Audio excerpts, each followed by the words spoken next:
students, how are you all? Hope you all are doing very good. Today students, we are going to start our 8th chapter of class 5th, which is about natural calamities. Okay, let's start it. See, a road accident causes damage to human life and property. An earthquake causes even more damage. Such events which cause damage to human life and property are known as calamities. And some of these calamities occur due to natural reasons and they are known as natural calamities. Some of these are earthquake, volcano, tidal waves, drought, flood and cyclone. So student what they saying कि कोई भी एक जो road accident भी अगर student होता है तो उससे भी ह्यूमन लाइफ एंड प्रॉपर्टी को अच्छा खासा डैमेज होता है, राइट? जैसे कि एक अर्थक्वेक है, अर्थक्वेक उससे ज्यादा डैमेज कॉज कर सकता है. सो ऐसे इवेंट्स जो ह्यूमन लाइफ एंड प्रॉपर्टी को डैमेज कॉज करते हैं उन इवेंट्स को कैलेमिटीज कहा जाता है. एंड वो कैलेमिटीज जो कि नेचुरल रीजंस की वजह से होती है, they are known as natural calamities. Okay, example earthquake, volcano, tidal waves, drought, flood, cyclone. These are some of the natural calamities. So first of all, we are going to discuss about earthquake. An earthquake is the sudden shaking of the ground caused by the movement or vibrations deep inside the earth. So earthquake क्या है? earthquake कब होता है? जब हमारा जो ground level है वो suddenly shake करने लग जाए. किसकी वजह से? जो vibrations है, जो movements inside the earth, deep inside the earth produce होती हैं, उन वाइब्रेशंस की वजह से जब हमारा ग्राउंड सरफेस शेक करता है, that is known as earthquake. अब ये वाइब्रेशंस जो है students, they release great energy and can cause that part of the earth to quiver. Okay, so ये जो वाइब्रेशंस होती हैं काफी ज्यादा एनर्जी रिलीज करती हैं, जिसकी वजह से हमारा अर्थ का जो वो पार्ट है जहाँ से एनर्जी रिलीज हो रही है वो क्या होने लगता है? शेक होने लगता है. अर्थक्वेक ऑफ हाई इंटेंसिटी, ऐसे अर्थक्वेक्स जो काफी ज्यादा हाई इंटेंस होते हैं, उनसे ग्रेट यानी कि काफी बड़ा डिस्ट्रक्शन होता है हमारे अर्थ सरफेस का. द अर्थ अपर लेयर, अर्थ की जो अपर लेयर है crust, it is made up of large and small plate. ये किससे बनी है? छोटी छोटी एंड काफी बड़ी बड़ी प्लेट से बनी है. एंड ये जो लेयर्स हैं of the earth under the plates are hot and in molten state because the core below is extremely hot. Okay, so ये जो अर्थ की लेयर्स है, ओके, अर्थ की लेयर्स है अंडर द प्लेट, वो सभी क्या होती है? हॉट एंड मॉल्टन स्टेट में होती है बिकॉज जो कोर हमारे अर्थ के अंदर है वो बहुत ज्यादा क्या है? हॉट है. अब ये लेयर्स जो कि अंडर द प्लेट्स है ये कॉन्स्टेंटली मूव करती हैं एंड यूजुअली इन मूवमेंट्स की वजह से क्या होता है? प्लेट्स जो हैं आपस में स्मूथली स्लाइड कर जाती है against each other. And however at times the movements between the plates can be sudden giving rise to earthquake. And कभी कभी क्या होता है कि जो मूवमेंट्स है बिटवीन द प्लेट्स, इनसे क्या होता है? सडन राइज होता है अर्थक्वेक का, बिकॉज ये क्या कहते हैं? एक दूसरे को शेक कर देती है. And when the ground shake, जब ग्राउंड शेक करता है, हाउसेस, बिल्डिंग, ब्रिजेस, ये सभी जो कि अर्थ सरफेस के ऊपर है, they all get shake. Then when the movement last for some time, and अगर ये मूवमेंट्स काफी समय ले लेते हैं या फिर थोड़ा बहुत टाइम पीरियड तक लास्ट करते हैं, तो जो स्ट्रक्चर्स है they shatter, roads crack and communication system collapse and there is loss of life and property. उससे क्या? काफी लॉस होता है लाइफ एंड प्रॉपर्टी का. This is how an earthquake occurs and causes damage to life and property. Now measurement of an earthquake. अब earthquake को कैसे measure किया जा सकता है? सो स्टूडेंट्स, एक अर्थक्वेक की इंटेंसिटी, डायरेक्शन एंड ड्यूरेशन को हम मेजर कर सकते हैं एक इंस्ट्रूमेंट के through which is known as seismograph. Okay, then Richter scale भी एक स्केल है which is used for measuring earthquake. इसको भी हम अर्थक्वेक को मेजर करने के लिए यूज करते हैं. व्हेन द मेजरमेंट इज 5 और more on the Richter scale, ठीक है, जब रिचर स्केल पे अर्थक्वेक का मेजरमेंट 5 या उससे ज्यादा मैग्नीट्यूड का होता है तो उस अर्थक्वेक को हाई इंटेंस अर्थक्वेक कंसिडर किया जाता है. Delhi. Now, next natural calamity which we have is volcano. A volcano is a rupture on the crust of a planetary mass object such as Earth that allows hot lava, volcanic ash, and gases to escape from a magma chamber below the surface. So, student, volcano क्या है? जब हमारे planetary मास object यानी कि जो हमारा अर्थ है planetary मास object, इसके क्रस्ट में से रप्चर होने लगता है, ठीक है, एंड जो तभी hot lava, volcanic ash and gases हैं वो सभी एक बड़े से चैम्बर से जो बिलो द अर्थ सरफेस है वहां से बाहर निकलने लगती है, उसे हम वोल्केनो कहते हैं. वोल्केनोस कब होते हैं? When there are cracks in the earth crust. Earth crust में जब क्रैक हो जाते हैं जिसकी वजह से molten rock with other gases and ash comes out, उसे कहते हैं क्या? वोल्केनो. ठीक है, हमारे अर्थ क्रस्ट में किसकी वजह से? एक क्रैक होने की वजह से जब उसके अंदर का जितना भी मॉल्टन रॉक है गैसेस के साथ, ऐश के साथ बाहर आता है, उसे आप क्या कहते हैं? वोल्केनो कंसिडर करते हैं. अब ये जो हॉट मॉल्टन रॉक है inside the earth surface, that is called magma. ठीक है, ये जो हॉट मॉल्टन वाला रॉक है अर्थ के अंदर, इसको मैग्मा कहा जाता है. एंड जब ये मैग्मा अर्थ सरफेस से बाहर आता है, this is called lava. Okay, volcanoes are usually found in the form of conical mountains. Volcanoes usually क्या? कॉनिकल माउंटेन्स की शेप में होते हैं, कुछ इस तरीके से. And there is a lot of pressure inside the earth. Earth के अंदर काफी ज्यादा प्रेशर होता है जो इस मैग्मा या मोल्टन रॉक को पुश करता है बाहर की तरफ। This molten rock rashes out through a vertical tunnel called a went, and ये सारा मोल्टन रॉक फिर एक वर्टिकल टनल के थ्रू बाहर आता है जिसको आप वेंट कहते हैं। एंड उसके बाद ये फ्लो करता है through crater as lava.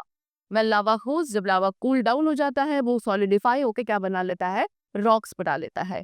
And because of the nature of the eruption and इनके इरप्शन के नेचर के बेसिस पे वोल्केनोस को आप 3 टाइप्स में डिवाइड करते हो। Number 1, active volcanoes. Active volcanoes कौन से वोल्केनोस है, which erupt regularly or have erupted in the recent past and may erupt any time in future।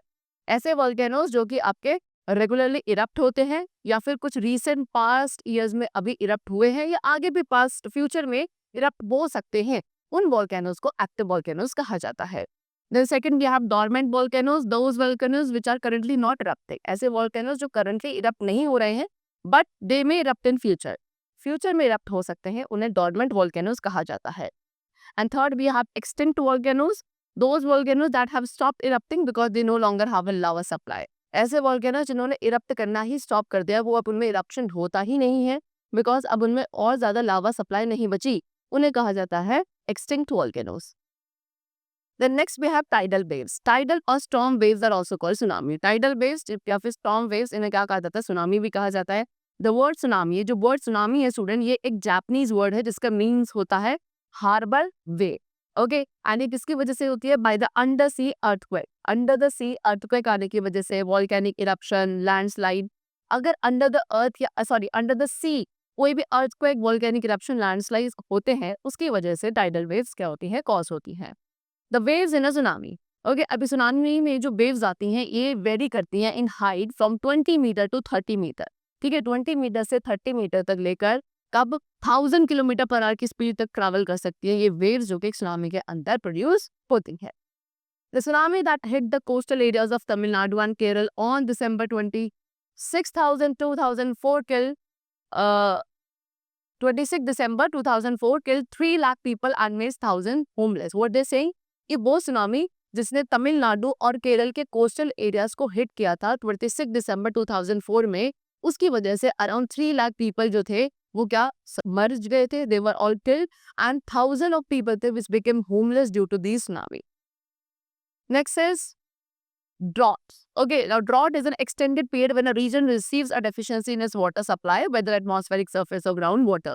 अब ड्रॉट एक एक्सटेंडेड टाइम पीरियड होता है जब कोई भी एक पर्टिकुलर रीजन में वाटर सप्लाई की डेफिशिएंसी हो जाती है, यानी कि वहाँ बारिश ही नहीं होती एक लंबे टाइम पीरियड तक, चाहे वो एटमॉस्फेरिक हो, सरफेस हो या ग्राउंड वाटर, किसी भी तरीके के पानी की सप्लाई जब वहाँ हो नहीं रही है एक लंबे टाइम पीरियड से, उस पर्टिकुलर रीजन में जो सीरियस कंडीशन बनती है that is known as drought.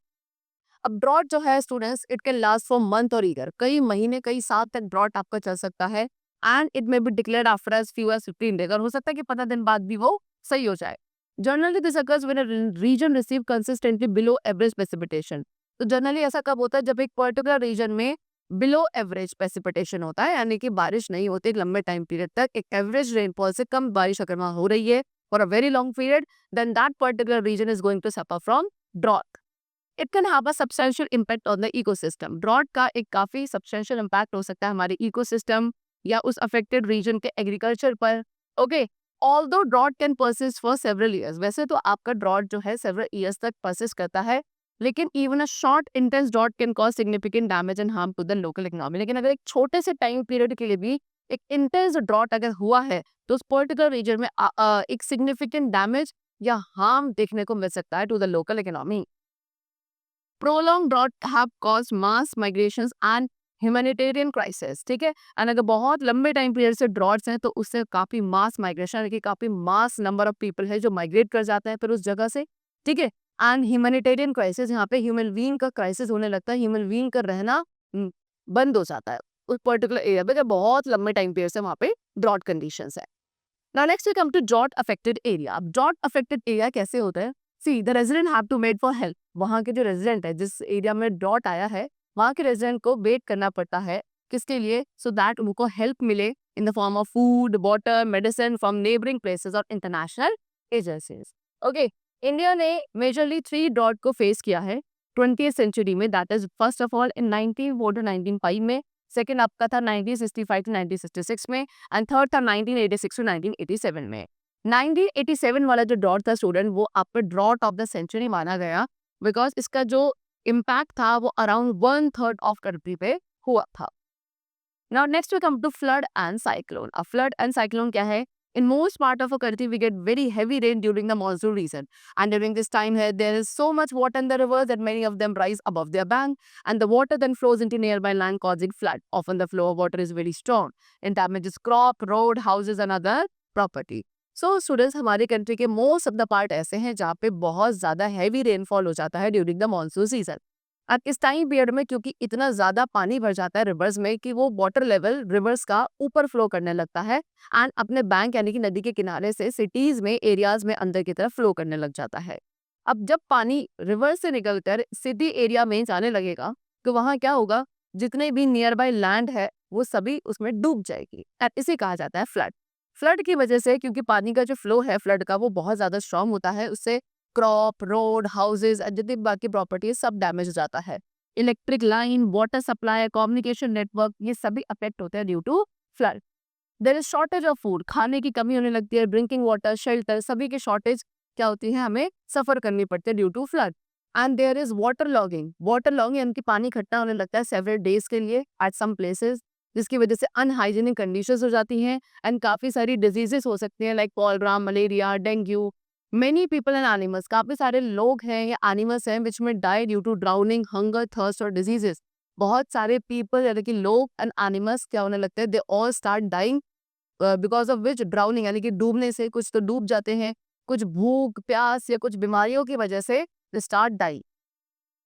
Floods में also be caused by the collapse of a dam built over a river. Flood का कारण एक और हो सकता है कि कोई एक डैम है जिसको एक रिवर के ऊपर बनाया गया है, वो कोलैप्स हो जाता है, तब भी फ्लड आ सकता है. एंड समटाइम अगर बहुत ज़्यादा अमाउंट ऑफ स्नो जो कि माउंटेन्स के ऊपर है वो मेल्ट होने लगती है, किसकी वजह से, लॉन्ग हॉट समर की वजह से, उससे भी फ्लड्स आते हैं. ओके. इन कोस्टल एरिया में flooding is often caused by cyclone. Flooding जो है कोस्टल एरियाज में वो किसकी वजह से, साइक्लोन की वजह से आती है. साइक्लोन क्या होता है? Cyclone is a very strong wind with very heavy rain. Cyclone एक बहुत ज़्यादा स्ट्रॉन्ग विंड है जिससे काफ़ी हेवी रेनफॉल होता है, एंड जो वो स्ट्रॉन्ग विंड होती है उससे हाई वेव्स आती है जिन्हें टाइडल वेव्स कहा जाता है. कहाँ आती है? सी एरिया में आती है, जिससे फ्लडिंग हो सकती है. इन इंडिया में जो स्टेट्स है like Uttar Pradesh, Orissa, Andhra Pradesh, West Bengal, Assam, Bihar, Gujarat, Maharashtra, they are very prone to cyclones and floods. इनमें काफ़ी ज़्यादा चांसेस है साइक्लोन्स एंड फ्लड्स आने के. Okay, so the chapter is completed. I hope you all must have understood the different types of natural calamities, their impact on the people and their property. Okay, so we'll meet you very soon in the next class. Take care and thanks to everyone.